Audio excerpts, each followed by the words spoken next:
Good morning and welcome this morning to Cryptocurrency Basics, another great webcast from Schwab Coaching. My name is Ben Watson. I'm an education coach and senior manager here at Charles Schwab. I'm joined out there in the chat by my good friend Kevin Horner, who is a 28-year plus veteran of the financial markets. He's a great educator as well. You oftentimes see him, in fact, perhaps saw him this morning, teaching the Trader Talks web in today's market webcast. And I'm glad to have Kevin here. He's here to help facilitate the conversation, keep that chat going. By the way, if you're here in the live version, welcome. Keep that chat going. Ask your questions there. If you're watching this in the recorded version, that's your opportunity to participate as well. We're glad to have you watching. But leave a comment in the comment section. We'll get back to you as quickly as we can on that. Now, couple of things. My usual partner in this discussion this morning, Jim Ferriola, is unavailable this morning, which is great for him. He's got some other good stuff going on as well, but that will happen on occasion. So we're going to get Brent Moores and another great education coach and some other resources going in this particular webcast. Now, this is our third time through the cycle, if you will, of educational content here on Cryptocurrency Basics. And so we're changing things up a little bit. We're adding more market commentary to the discussion as well. And we're going to spend a little bit of time doing that today.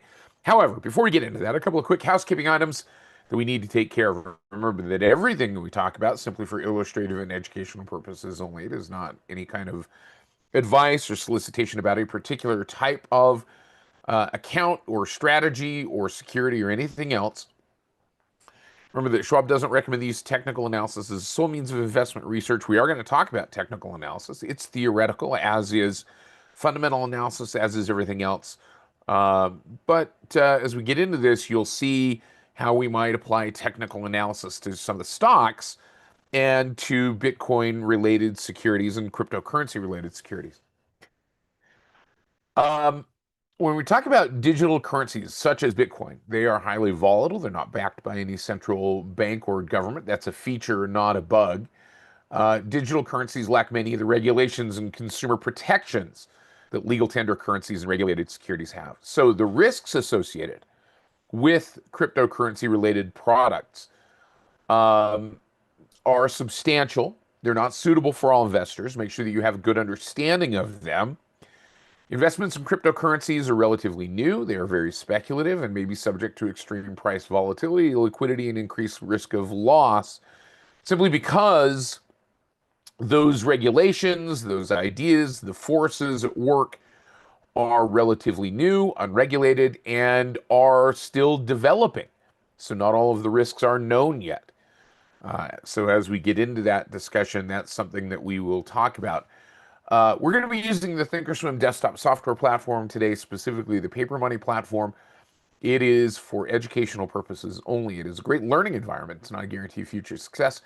Certain things that the Paper Money environment does not do. It does not allow for the use of studies in searches and scans, and so that is a little bit of a limitation when we're trying to do a search for a particular type of security, but we'll work through that.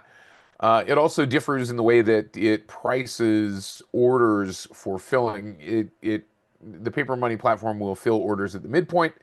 A live trading platform may not do so. All right, so we'll get into some of these other discussions as we get deeper into this conversation today. But just one quick reminder, the stop order is not a guarantee of an execution price. It may be near the activation price. It may be different than the activation price. So just that quick reminder. And as we get into this, carefully consider whether trading in virtual currencies and currency derivatives is an appropriate activity for you in light of your experience, objectives, financial resources, and other relevant circumstances. So let's kind of pop in here. This is our four-part series. What is cryptocurrency? How does cryptocurrency work? Those are the two that we've done now in this latest cycle. We're talking now today about how do people get exposure to cryptocurrency, which is good because that allows us to talk a little bit about what's going on in the market and talk a little bit more about market conditions and things like that. Next week, Brent's going to talk a little bit about this idea of what drives cryptocurrency prices. So the forces at work that are pushing cryptocurrency. We'll talk a little bit about that today, but we're going to go through this content today in this discussion about how people get exposure to cryptocurrency. And we'll talk about a number of different areas, and we'll do this relatively quickly. By the way, if you've got questions or you want to go back to some of the previous uh, webcasts that we have done on these particular topics, they are available in the Trader Talks webcast page on YouTube. And I'll show you where to find those as well. So we'll talk about some of the three kind of the basic ways that people get exposure to cryptocurrency. One of those is through an activity that we talked about last week in terms of proof of work. The validation of blockchain transactions results in cryptocurrency as a reward. That process is called mining, and cryptocurrency mining is one way that those interested parties, whether you're an individual or whether you're an institution or whether you are a company whose business practice is to mine Bitcoin or mine cryptocurrency, that's one way that you can gain exposure by receiving Bitcoins into a wallet or into a holding location as a result of validating blockchain transactions. That's a very energy intensive. It is not a process necessarily that lends itself to individuals just putting up a server in your basement and trying to mine Bitcoin. Another way that traders might gain access, or individuals may gain access to cryptocurrency, is that they receive cryptocurrency of one form or another as a payment for services rendered, for a particular piece of intellectual property, for instance, as payment for something that is physical and tangible. That can and does occur as well. So being on the receiving end of either a reward or a payment is one way that individuals can gain access to or exposure to cryptocurrency. And then you hold cryptocurrency in some form of holding container, like a wallet. We talked a little bit about wallets last week. Another way that investors or individuals can gain exposure to cryptocurrency is this second method, which is buying and selling spot cryptocurrency, which is actually buying and selling those coins or cryptocurrency mechanisms directly and putting them in a wallet or selling them out of the wallet. And that may be done for the purpose of acquiring, we'll use Bitcoin in this particular example, acquiring Bitcoin for the purpose of using it as a payment option or holding it as an investment. Investors and traders, individuals may buy and sell cryptocurrency futures, or they may buy and sell cryptocurrency ETPs.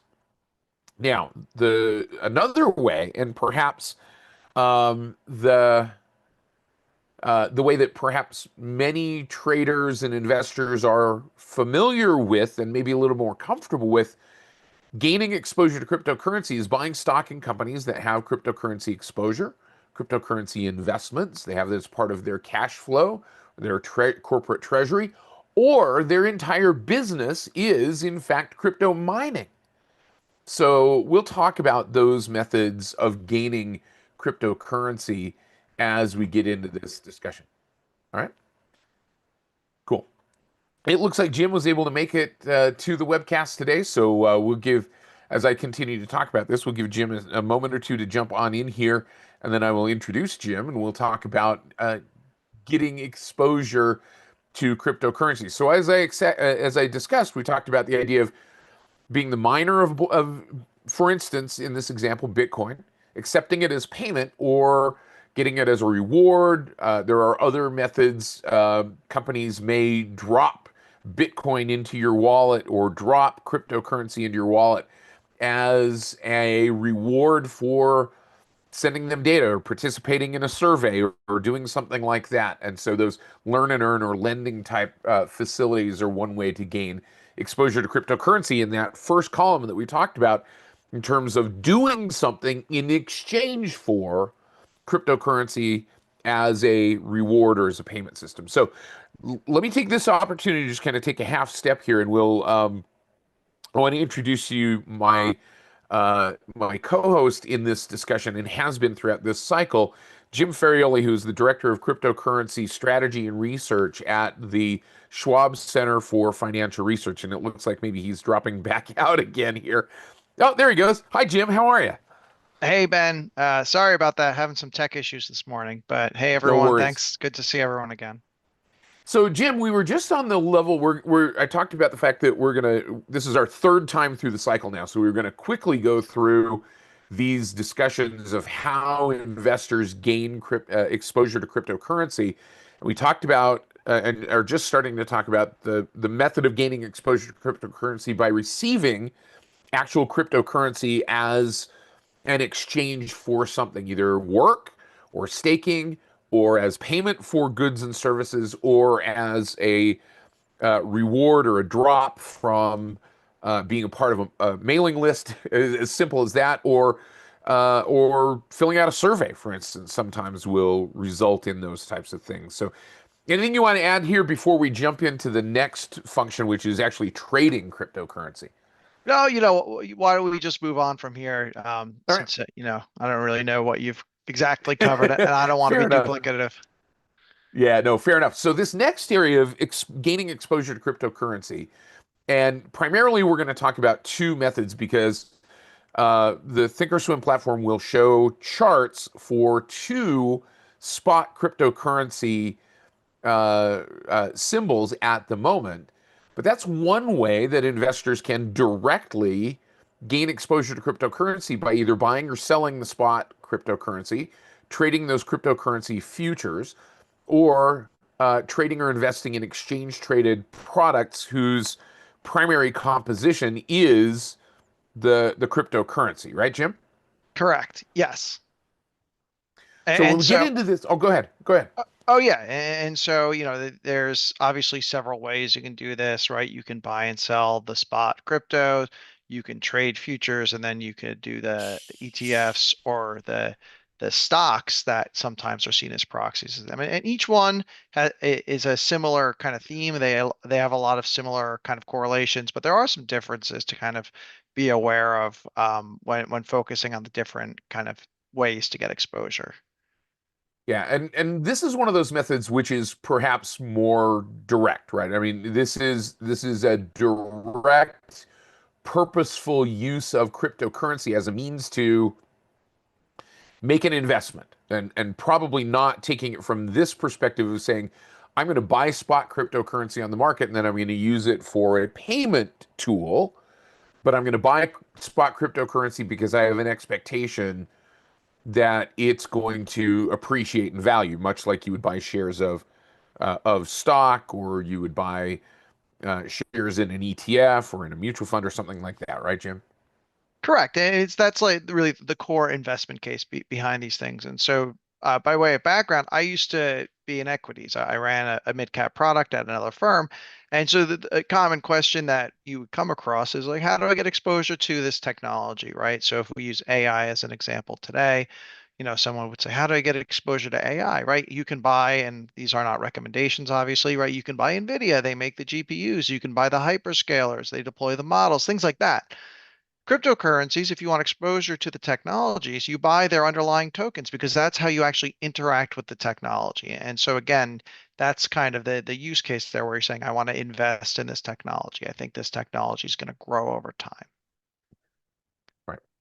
And sometimes it goes up in value and sometimes it goes down in value, and that is the nature of an investment product and those associated risks with that. So this is not necessarily any different, as you kind of pointed out, than buying an equity or from the standpoint of the variable nature of its underlying price, no different than buying a commodity or buying a futures in a commodity or buying something like that in terms of the price performance. So this is, I think, where the intersection of what we know versus what we don't know about cryptocurrency for most retail investors kind of starts falling into place here. I could buy something, I see it go up in value. If it goes down in value, I look at selling it, right? That's the kind of hopefully the way that we perhaps look at things. But now we get into this third column, Jim, and this is where there become perhaps a few more possibilities, but it's kind of the same thing because now we're talking about looking at buying and selling shares of companies that have some different level of cryptocurrency exposure. So let's talk about some of these companies. We've had this conversation before in terms of that exposure, but let's kind of walk through these, and then I'm going to go out to the Thinkorswim platform, and we're going to look at a couple of different ways that we can view those relative levels of exposure to cryptocurrency. Yeah, so there's different types of companies with crypto exposure, and so the Strategy is a known company referred to as a digital asset treasury, and they acquire Bitcoin on their balance sheet, and so they are highly correlated with Bitcoin. They own over $800,000 in Bitcoin, which is roughly $50 billion worth of Bitcoin. So they generally tend to trade with Bitcoin. You have companies like Coinbase. Coinbase is the largest US crypto exchange. And so, again, it tends to be correlated with the price of Bitcoin because they generate revenue based on customers buying and selling cryptocurrencies. As prices are rising, there's typically more demand for their services. So their revenue rises. As prices are falling, there's typically less demand for those services. And so their revenue falls. And so they end up being correlated. Mara Holdings is the largest publicly traded Bitcoin miner. So these are the participants of the blockchain network that validate transactions. And so Mara, they are rewarded Bitcoin for validating transactions. And so through that, they hold a lot of Bitcoin on their balance sheet. So again, they tend to be correlated. And then Galaxy Digital is a diversified financial institution. They provide services focused on digital assets such as trading and asset management, things like that. And so again, their revenue is tied to ultimately the crypto market, what's happening there. And so it tends to be correlated to Bitcoin. And then we get into some of those other companies that maybe aren't necessarily specifically focused on the business of Bitcoin, but have Bitcoin or have cryptocurrency as a part of their business model in one way, shape, or form. Either they hold it on their balance sheet or they are engaged in transaction processing and using it as a means to maybe hedge against some of those transactions or providing an opportunity for casual investors to buy and sell crypto. Yes? Yeah, correct. And so here, we have Tesla listed. They hold Bitcoin on their balance sheet. Block, they integrate Bitcoin into their products. You can actually buy Bitcoin through some of their products, and they actually produce some equipment used in in mining Bitcoin. Right, so there's exposure there, but their core product, right, they're really a payment processor. PayPal, again, you can buy and sell crypto there, but it's not the primary use case, but it does have exposure. And then companies like NVIDIA makes GPUs, and historically, this is back probably like 2013 and prior, you could use GPUs to mine Bitcoin, but people still consider often NVIDIA to be a crypto stock. And we have seen at times that Bitcoin is correlated to other technology companies. It was for several years correlated, somewhat recently from like 2022 to late 2025. It had a fairly high correlation to NVIDIA. And so sometimes some people do put NVIDIA in kind of this crypto bucket, but to be clear, you can't actually mine with NVIDIA chips anymore. Right. So we might have to at some point add to that list of securities that we put into this mix to gain exposure to cryptocurrency. So what I'm going to do now is I'm going to take us out to the Thinkorswim desktop software platform. And again, we're on the paper money version of the platform.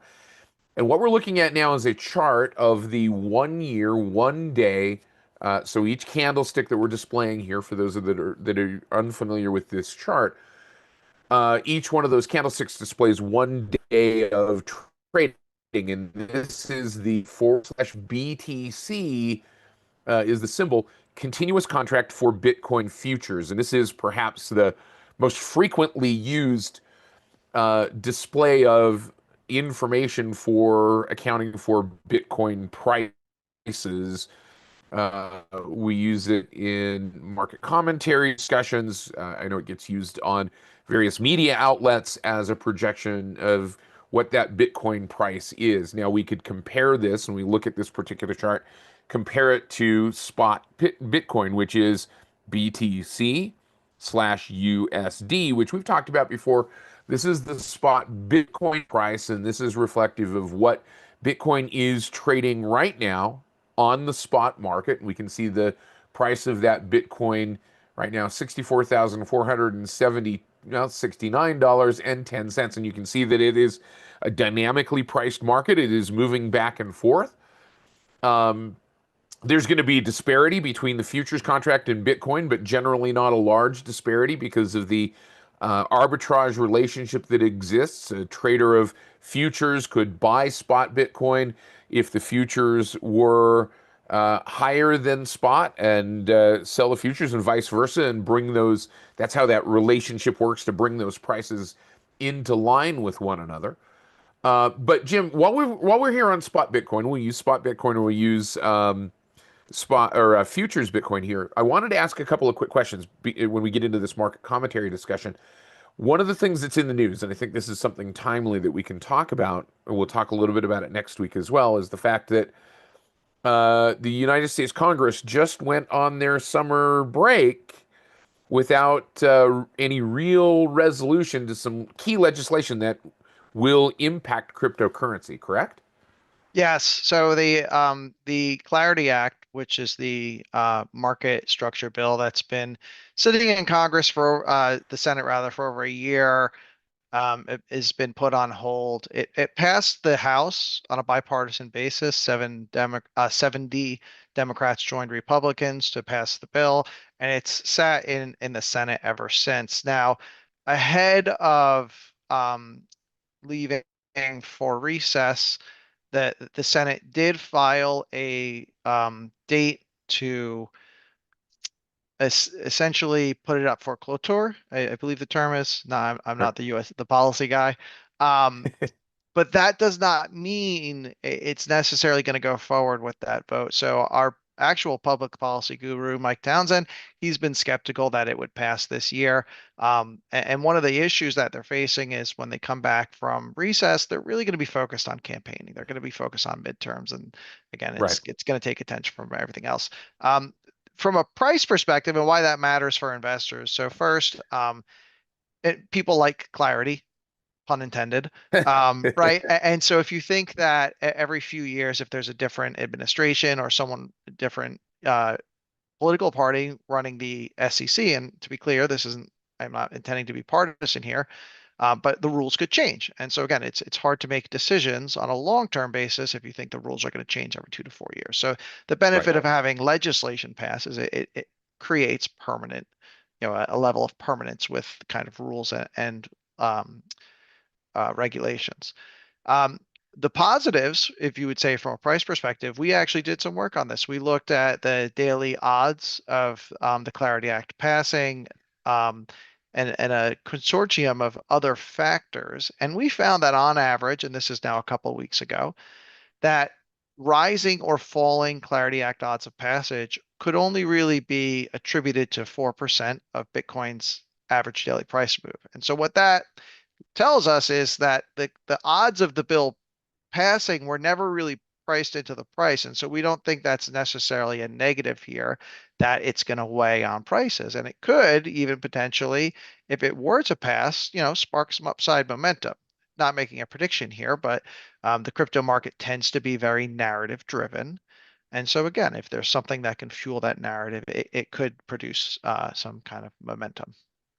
Interesting. So I just brought up an indicator on this particular chart of spot Bitcoin, which is the average true range indicator, or ATR, and it's simply creating an absolute value of movement based on previous volatility over a particular look back period and how far the instrument has moved up or down within that period, and then averaging that out. And so you can see this is a 14 period or 14-day look back period. We could extend that if we wanted to make it a little bit smoother, but you can see that generally those ATRs that average true range or the typical range of movement going into this time frame with now basically a hold on the Clarity Act, that ATR has dropped to the lowest point that it has been in the last year, plus or minus about $1,450 per day average over the last 14 days, and that's the lowest that that ATR number has been. That would suggest maybe, Jim, that given this pause, that there is a little bit of a pause in terms of volatility of Bitcoin, right? Or of cryptocurrencies in general as an expression. Yeah, it's the volatility's really fallen over the past couple of months.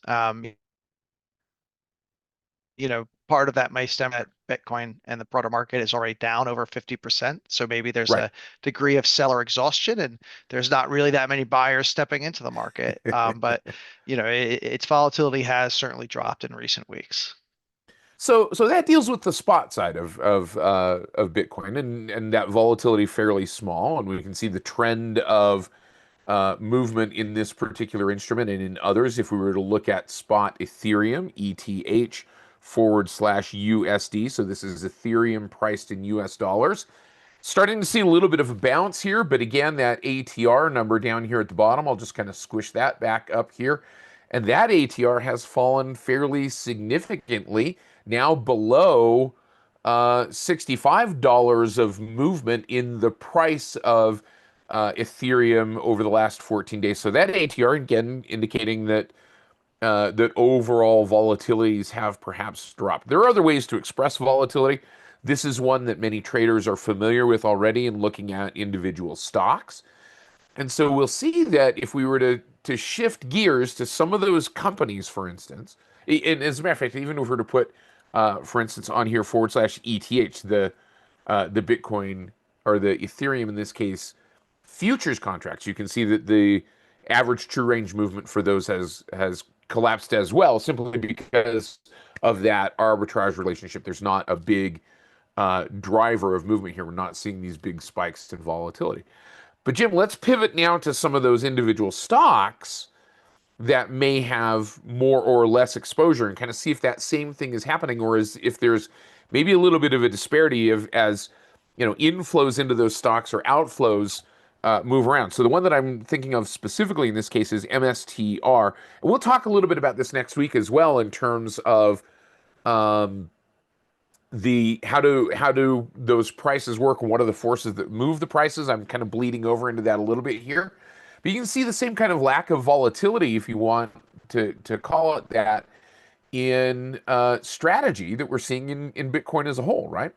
Yeah, and strategy's typically been a levered play on Bitcoin. One of the interesting things is, so they launched a series of preferred stocks issuances Uh-huh.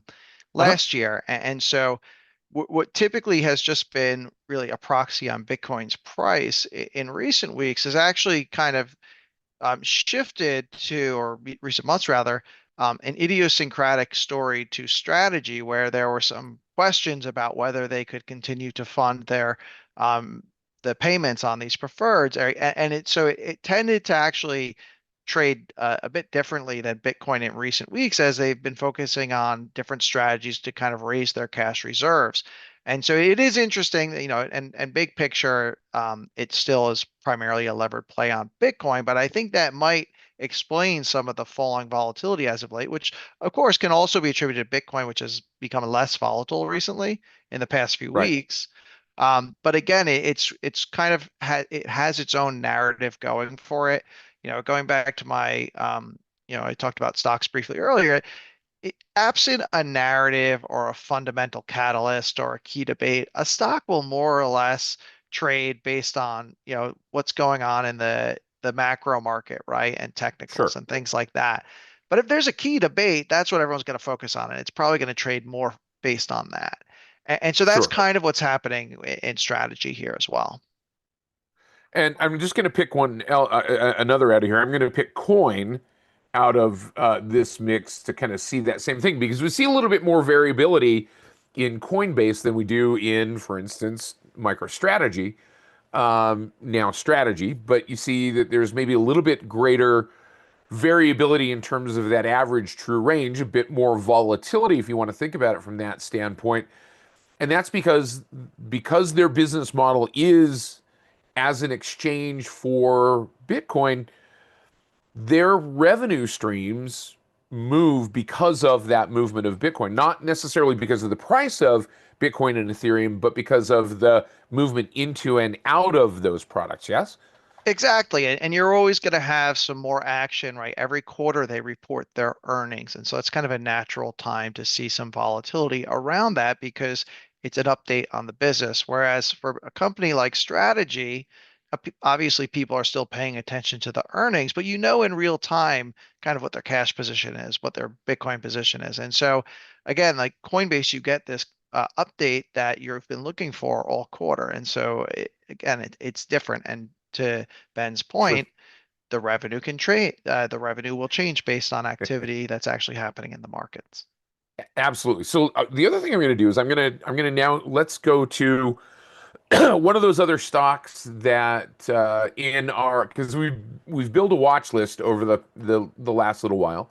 Let's go to one of the other stocks here in this list, and there are others. This is by no means a comprehensive nor exhaustive list. So what I wanted to do is take a company like, for instance, let's take Cipher Digital, CIFR, that has participation in that market. I'm going to put that back in the chart. Whoops, let's see. Hang on. Let me grab it here. CIFR. There we go. We'll go back to our chart. There it is.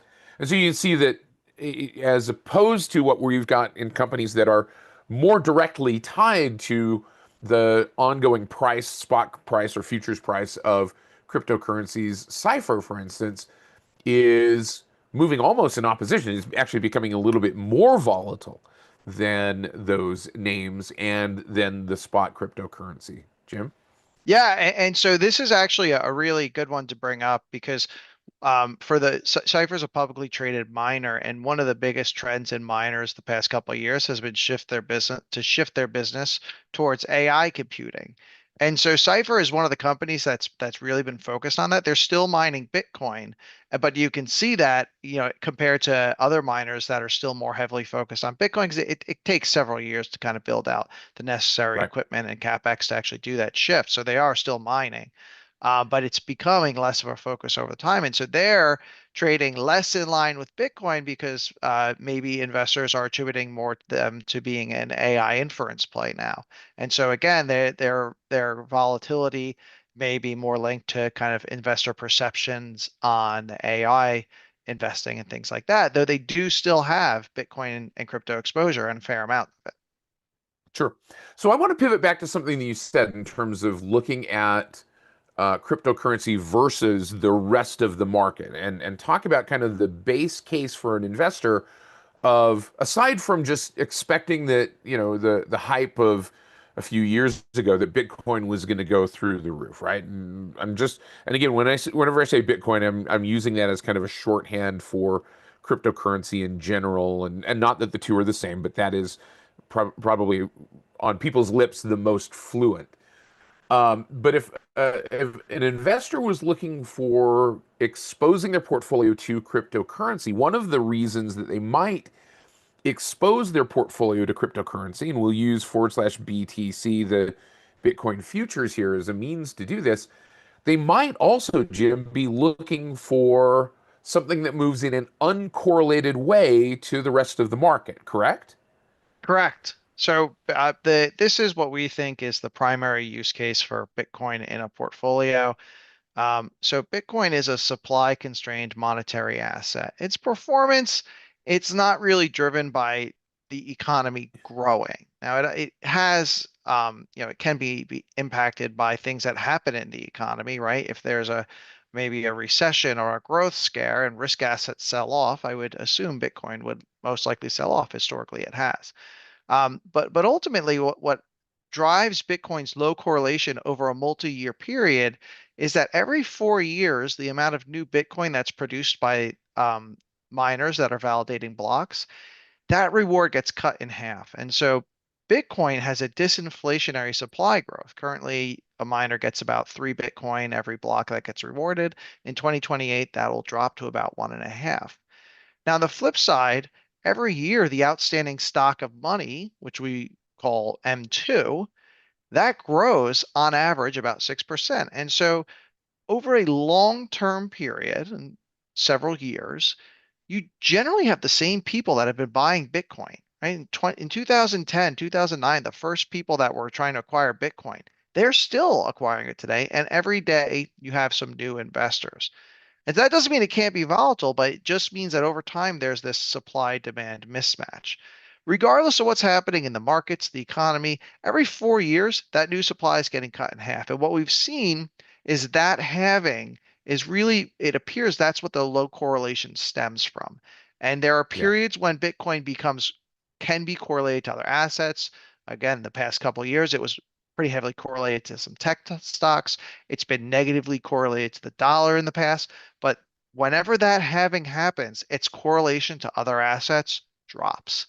And so Yeah. again, we think of it primarily as a non-correlated growth asset. Over time, it has shown to be a growth asset.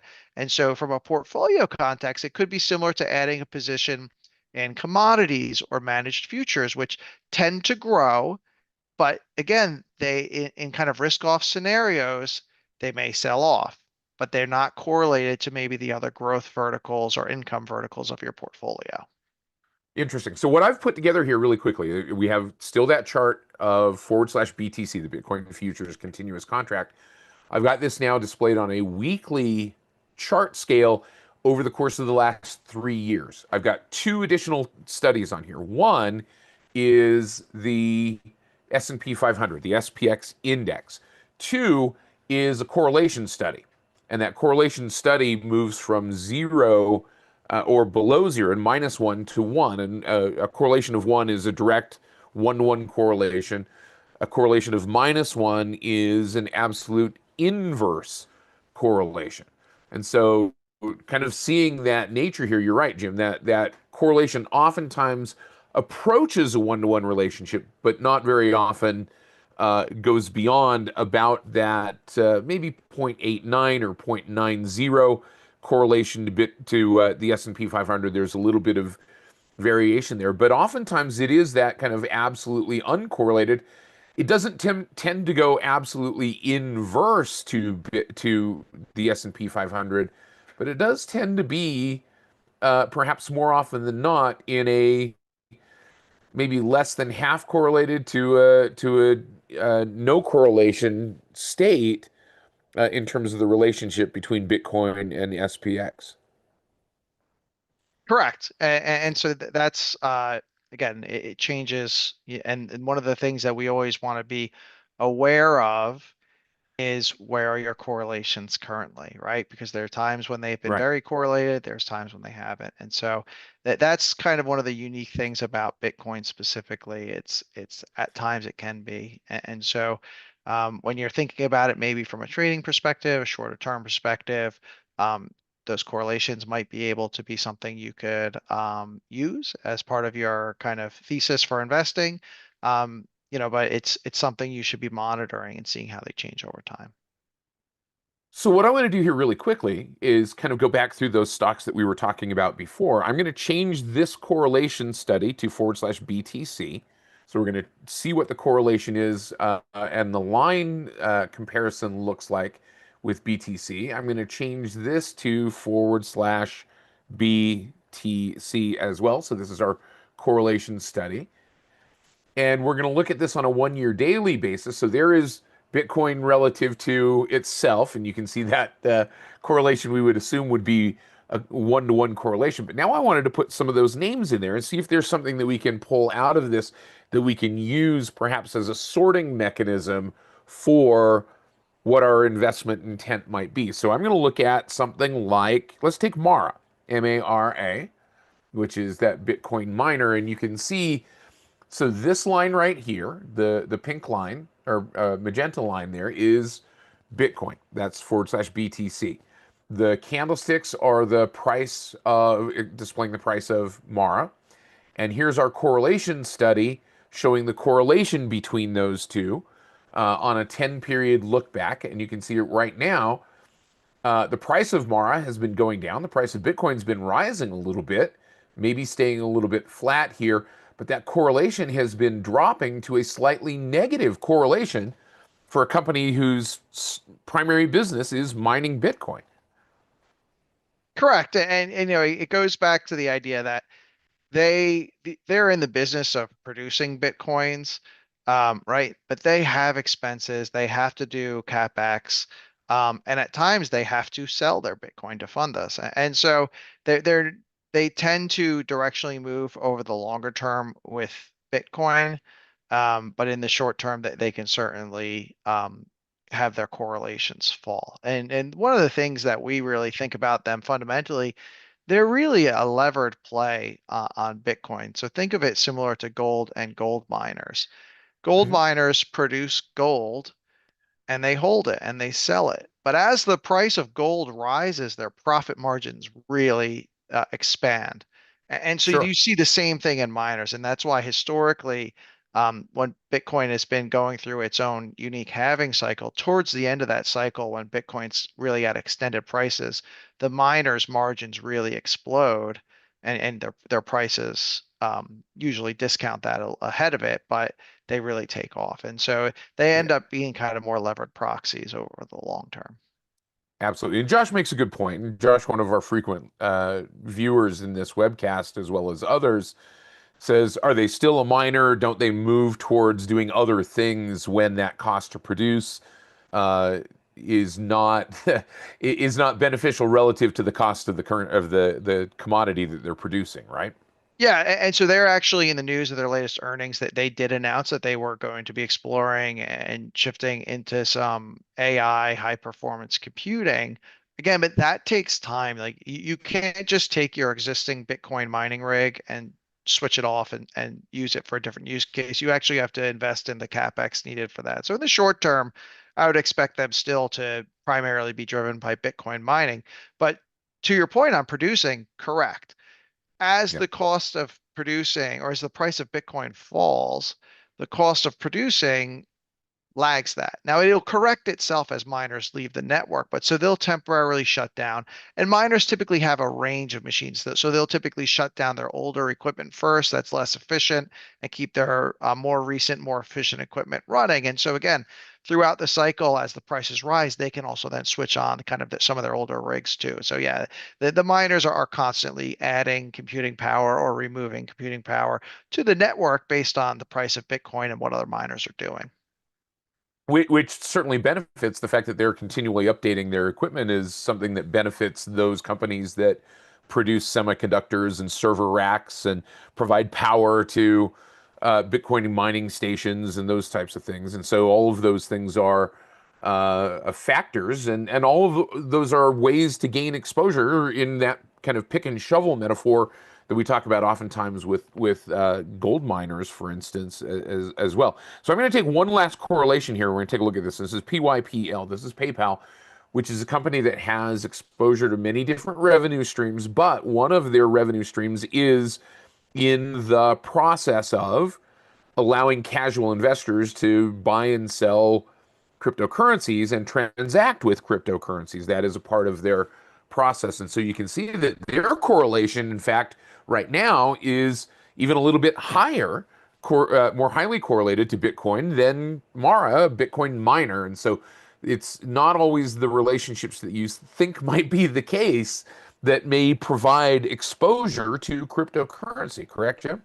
Correct. And so PayPal, you can buy and sell cryptocurrencies through them, but their primary business is, their primary driver of revenue is not those transactions. And that's why, Yeah. it goes back to what we were talking about. This is primarily a tech company, a fintech company.